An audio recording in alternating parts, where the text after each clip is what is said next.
This is the Astrology Show podcast with Jessica Adams. Thanks, Shane. Here is your astrology and tarot for the week starting Monday, October the 21st.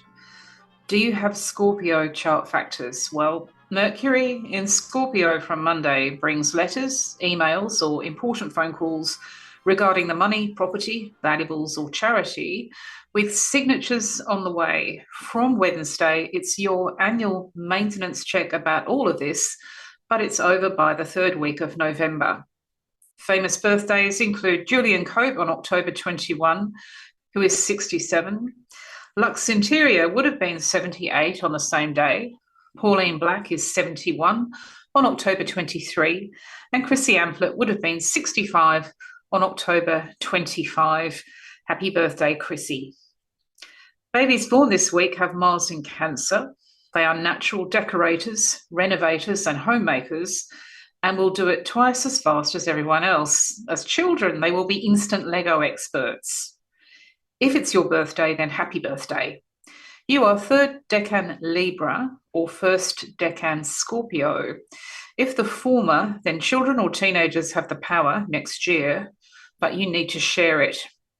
If the latter, expect a big reshuffle in the family by February 2025.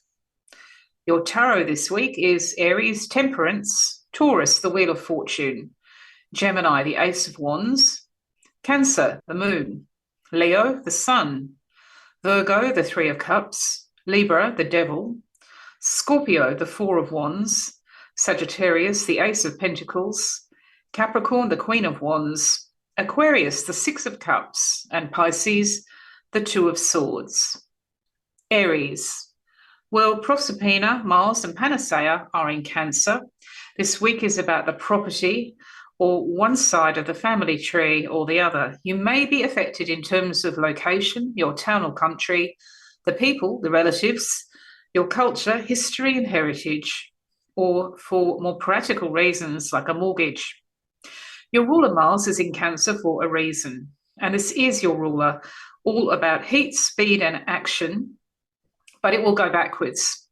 The issue is Mars retrograde running backwards and forwards from 17 to 29 degrees of Cancer, starting on Sunday, October 6. So you're really moving through this now, and ending on Friday, April 18, 2025.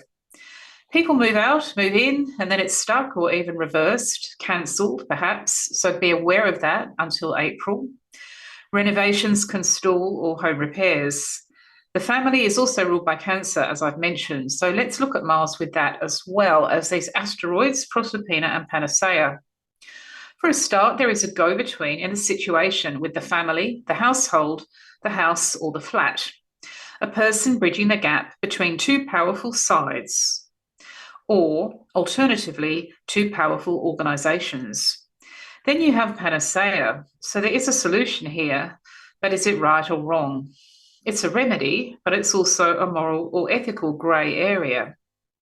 Finally, give this situation a lot of time because Mars is back and forth for 7 long months. Be practical if you are looking at arrangements about a house, garden, or apartment or other residence. Get it in writing and read the fine print because it may reverse, stall, or even come to nothing by April next year. It's the same with painters and decorators, builders, the council, and so on. And I would include residency or citizenship in that. Basically, your fourth house is where you come from, where you live, who you belong to, and the roof over your head.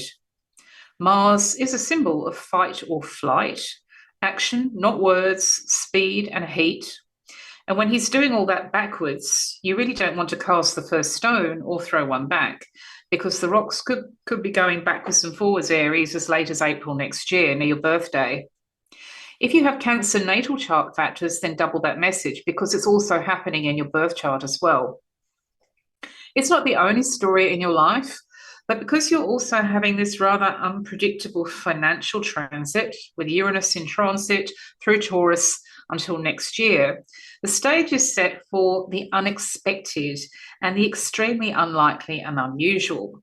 Given that you have this transit along with this Mars retrograde, I would box clever when it comes to handshake agreements about your home, for example, or the way the household or family is going to be. You may want a second pair of eyes on that, and you may want to get it in writing and read it quite carefully, as I've suggested.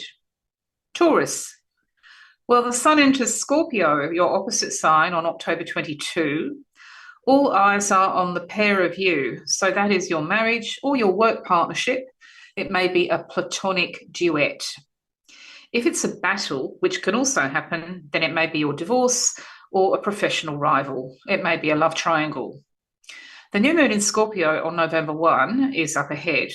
You also have Mercury in Scorpio, and he's been there since October 13.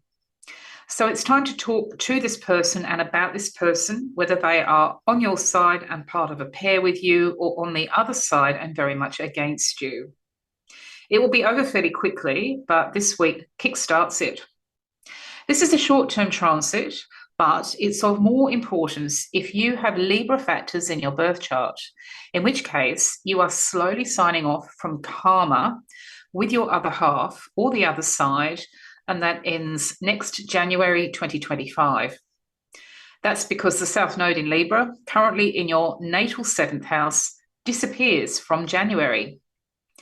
Whatever your chart looks like, this 7th house cycle in your solar chart is about the scales of justice or the law, perhaps, the scales of what is fair or unfair. This is often about men versus women. It can be about black versus white or rich versus poor. It's being expressed through your other half, as I've mentioned, or the other side. This is quite an intense transit in your chart, only here for another 4 weeks or so. But while it's here, you two both have decisions to make, and the decision will last you for a long time. An objective, impartial advisor can be a godsend at such times. The other side can be the opposition in politics or sport or the law, or the third party in a relationship situation. Sometimes you find yourself within a family situation, for example, where people are on one side or the other. And sometimes on this transit, you can have both. So it's all about your partner, but it's also about who or what you're both fighting against. More commonly, there will be signatures here, if they've not happened already, involving one or both of you. If you're waiting for a key phone call, contract, text message or letter, that is also on the way soon with Mercury in Scorpio. Gemini. Soon after Pluto changes signs in November, foreign visitors, residents, tourists, travellers, or migrants become a power and control story in your life. You already had a preview of that in 2023. The faces behind the import and the export perhaps have the clout. The accents or languages have the steering wheel. Ops and Psyche are ahead of Pluto this week in your 9th house of all that is foreign. So there are solutions here, and there is also an everlasting story. If you have Sagittarius factors in your birth chart, then you can double this message about foreigners and foreign countries. It will be a real story for you now if you do have a Sagittarius chart signature. Whatever your birth chart looks like, the 9th house is about the same language, but different countries or passports. And of course, it is about translation as well.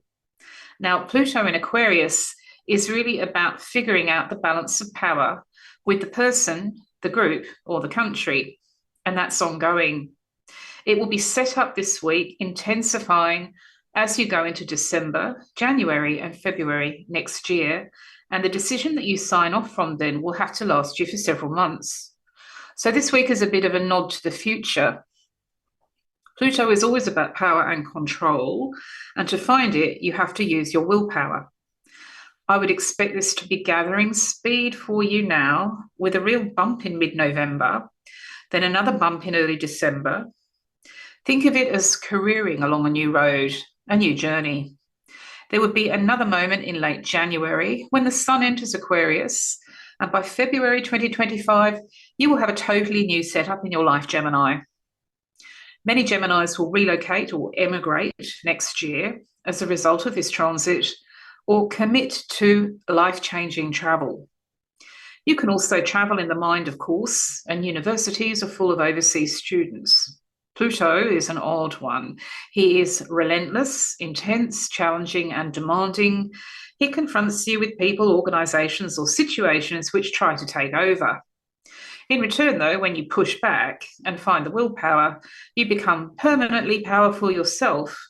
So, a foreigner, or foreigners plural, or perhaps a foreign country is about to do this for you in stages between now and February. An awful lot of Gemini people are going to move abroad in 2025, 2026, thanks to the transits of Pluto in the 9th, but also the South Node in the 4th, and that starts in January. Cancer. As 2024 ends, Cancer, we find Ceres and Pluto both taking their turn in Aquarius, in your house of finance, property, business, valuables, and charity. There is a strong feeling of now is the time about 2025, which you will see in the numbers this week, however you choose to play it with the bank or with real estate. You are now just weeks away from a 4-month transformation with your money, house, business, charity, or apartment.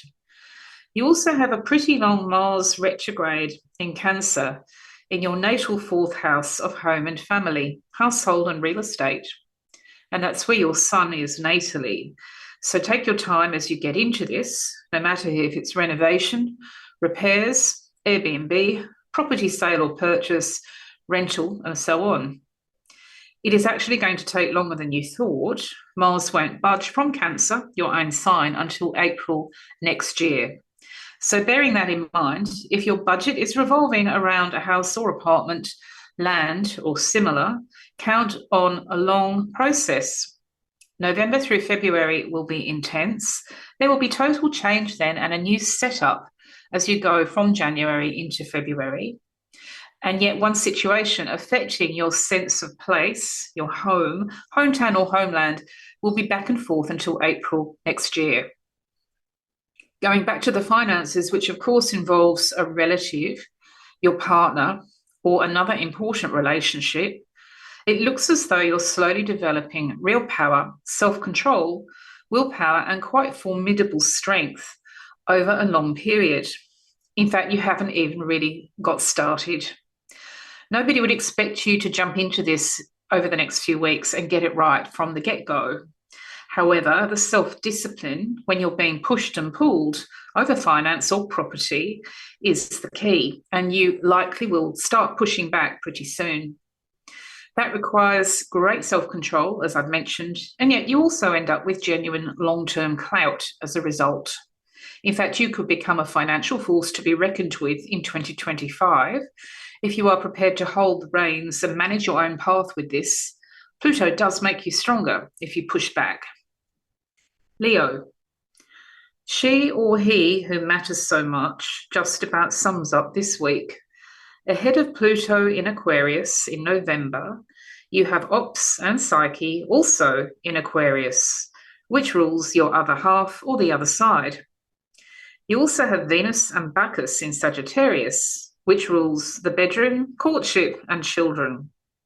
So here we have a situation where the next generation, be this a baby or a grown-up Zoomer, is key for many of you in the decision-making process ahead.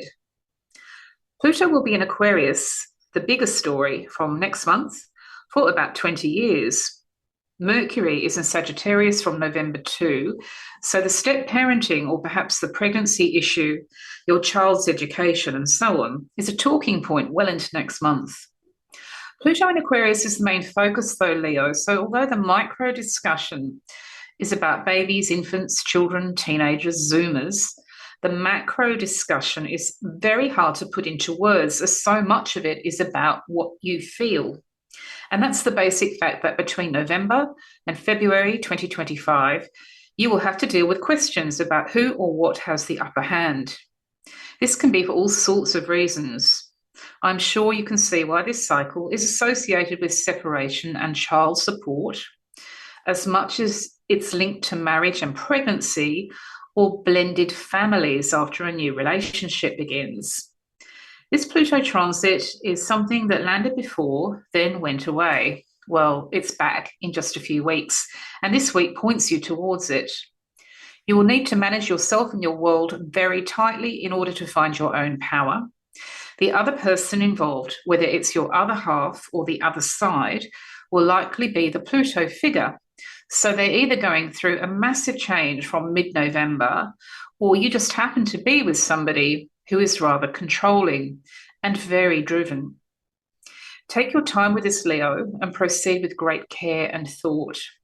This is especially true if this is a duel or a conflict and not a duet. If so, the other side is here to teach you that the only thing that works is iron self-discipline. And yet the ultimate deal or arrangement, the compromise between both of you or the other side, does also have to take time. So make sure that whatever you're stitching together in your mind this week ultimately ends up being something that you can both live with in 2025. Virgo. With Saturn and Neptune still in Pisces in your 7th house of pairs and couples, but also disputes and differences, and Pluto and Ceres still in Capricorn in your 5th house of intimacy and children, let's look at what's going on with your other half or the other side. This is obviously your ex or current partner. 2025 is a year of beginnings and endings, as endless issues about power and control involving the bedroom or children or just a younger generation will stop in November. Pluto is out of Capricorn for good in just a few weeks' time, and it's evident now. Right now, you are still compromising and deal-making, Virgo. This may be over child custody for some of you. In other cases, it's about your in-laws and the control, or perhaps a children's charity, or even a high school, and the chain of command with your son or daughter. You don't have to have children or even want them in order to experience this cycle. It will find a way to show itself with a younger generation or with a close relationship this week. In all cases, you realise that you need just one more dose of self-control to push back against who or what is trying to dominate, and then your instincts are correct. This will be over. In fact, there will be a sign of compromise, as I've mentioned a few times before on this podcast, by about December 7 at the latest. Looking ahead to next year, the key to the two of you, or the other side of you, is to understand that you only have a few months left to go of this dual Neptune and Saturn cycle. So this odd situation that you're in, where you're very heavily restricted and there are very high walls from which you're constantly escaping, will close. Once you are past this, you'll realise that that was then and this is now. All that's left really is the karma, as from January next year, the North Node will go into Pisces, and you will realise that life as it was 18 or 19 years before has an awful lot to say about what you owe him or her, or what she owes you. It may have been with the same person 18 or 19 years before, or it may have been with somebody completely different. But that's coming too, and this week shows you. Libra. Uranus in Taurus in your chart is about an ongoing revolution with finance, property, charity, and business. Agents for change seem central to the whole business of a new arrangement, whoever that person is or whatever that organisation is. Margaret Hone wrote that the urge towards freedom is very important with this planet Uranus, and she wrote that many years ago. Nothing has changed. There is a great sense of space, independence, and also one's own life budget here. So it's all about being your own person, independently of other people. A lot of astrologers don't use Ceres, but this powerful dwarf planet, the equal of Pluto, has been timing your family, house, apartment, or household situation for a long time now. And a new way of operating is suggested, with more to come in November once Pluto goes out of Capricorn. So you are over this power or control issue, which you have been living with for such a long time, in terms of the real estate, your local area, or even your country. It comes and goes, but this is a sign-off moment and it's hinted at this week. In fact, as you get your diary out this week, you may be looking at life just after Boxing Day. There is a new moon in Capricorn then, which suggests that by the time you get to January 2025, there is a totally different arrangement. You can see where this meets in the middle, with Uranus, the radical change planet, which Margaret Hone mentioned, the revolution, also going through a key horoscope zone connected with mortgage, rent, and real estate portfolios. Uranus is unsettling, unexpected, unique, unlikely, unpredictable, and all the U words. To have this transit triggered, as it is in October and November, is to accept that there are no guarantees with the house, the apartment, the garden, the land, and the rest of it. What you might want to do is put a price on life without the need for self-control, though, as that is coming in just a few weeks. In fact, once Pluto has gone from Capricorn around the middle of November, the need for willpower with the family, flatmates, the bank, live-in partners, landlords, and others will be gone. It may be very hard to get used to the idea now, but this week your chart suggests that you may want to hang a price tag on what you would pay on any level to have a very different family circle or domestic life next year, because it's possible. Scorpio. Ever since the North Node, Salacia, Chiron, Fortuna, and Hygeia began gathering in Aries, you have been sorting out work politics or questions about who is top dog in the pack with your profession, your university, industry, or business, or just at home with your housework.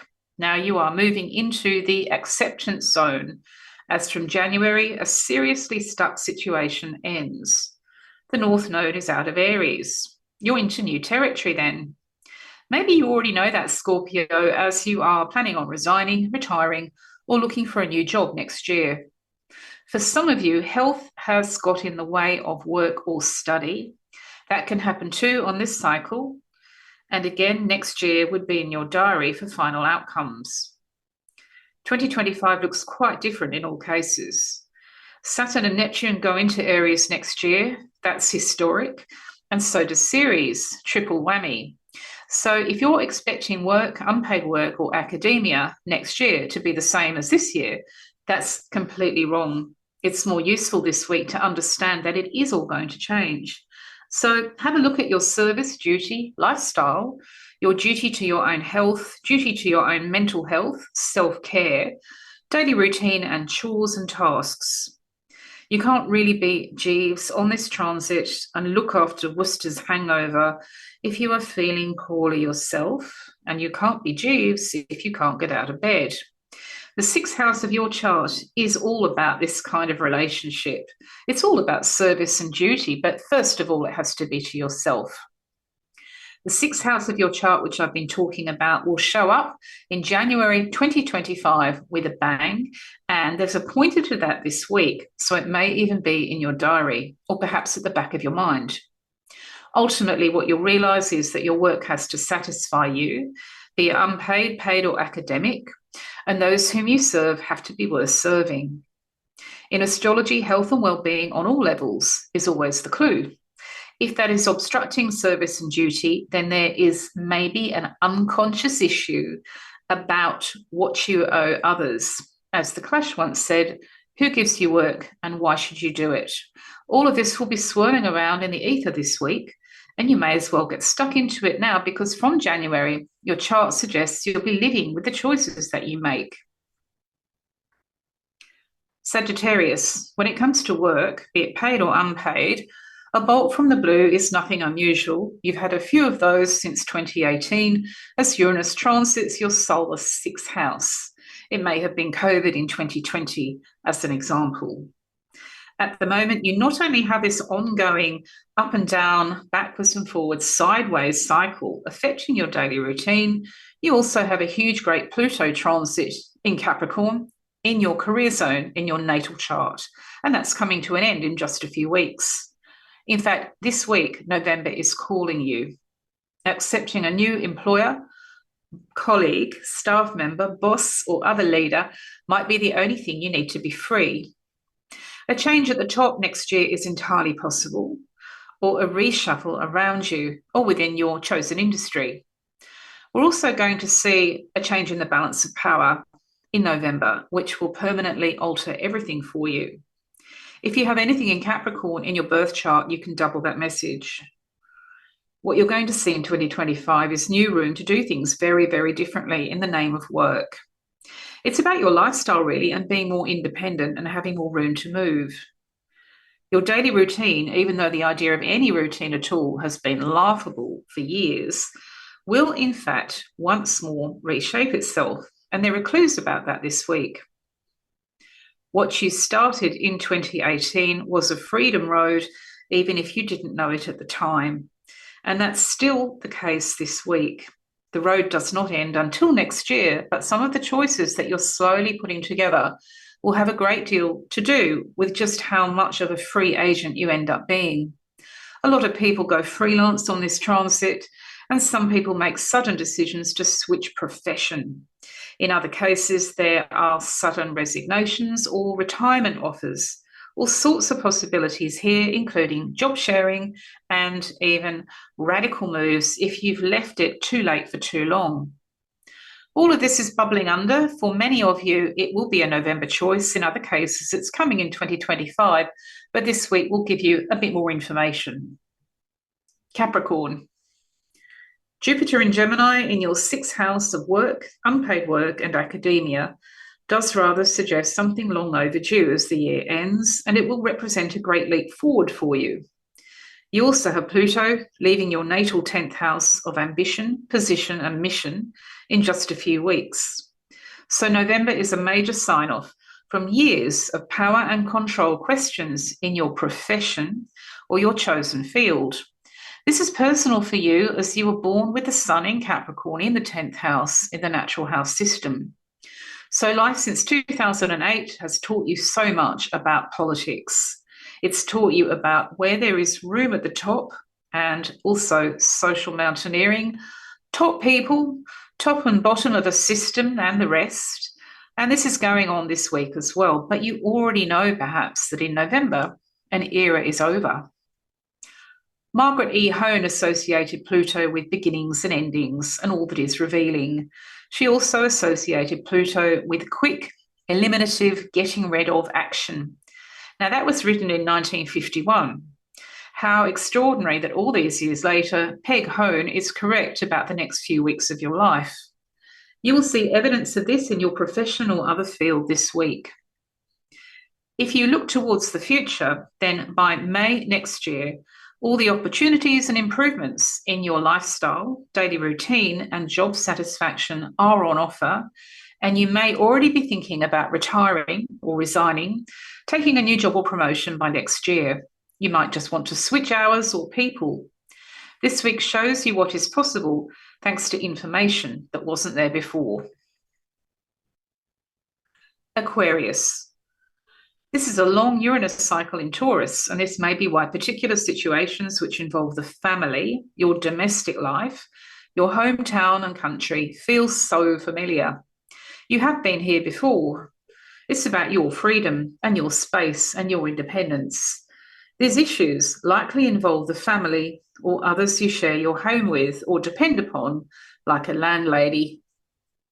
At the moment, you have to ask, who are your people really? Where is your base camp ultimately? And where is your true sense of belonging?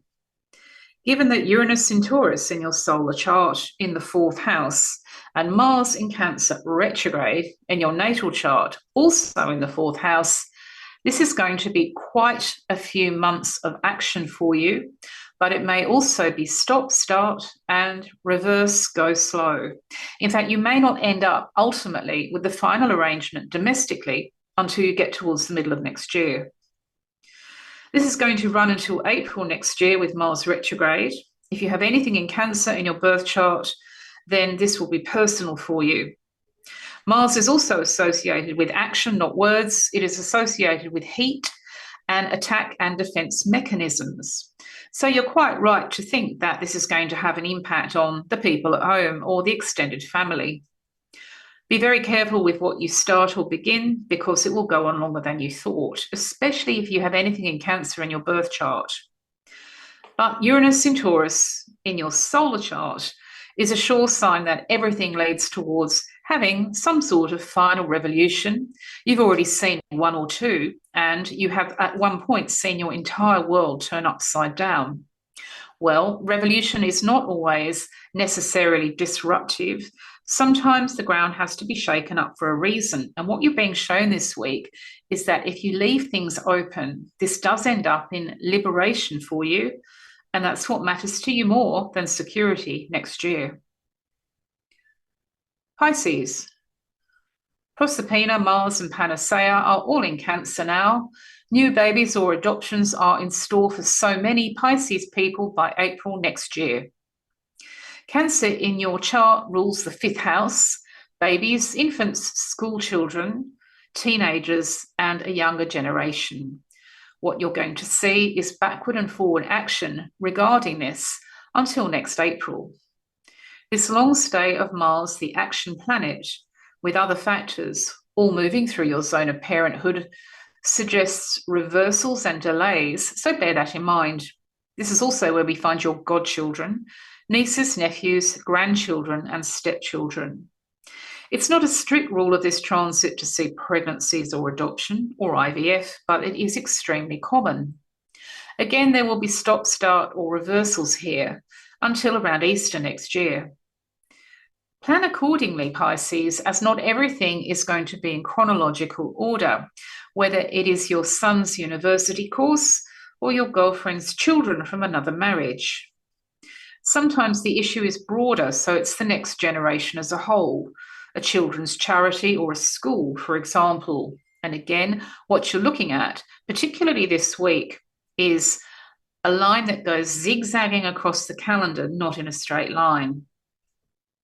Mars in the 5th house does need a bit of awareness, as it is a life lead backwards. It's a bit like the Milligans song, I'm Walking Backwards for Christmas, and that's about the timing. Once you are involved, though, you may find yourself wanting to go faster and change the traffic light from red and amber to immediate green. Whenever that happens, understand that this trajectory may be a lot longer than you thought, and sometimes you do need to pace yourself with that in mind. The astrology is really clear about that. Most people know about Mercury retrograde, when communication and transportation get stuck, jam, and go backwards or get suspended. What you now have is Mars retrograde, which is an action plan doing much the same thing. So whether this is about the bedroom or courtship, which the 5th house also rules, or the world of children and young people, allow more time than you expected, have plan B and C, and when in doubt, seek professional expertise. That's it for this week. Thank you for listening, and I'll catch up with you next week.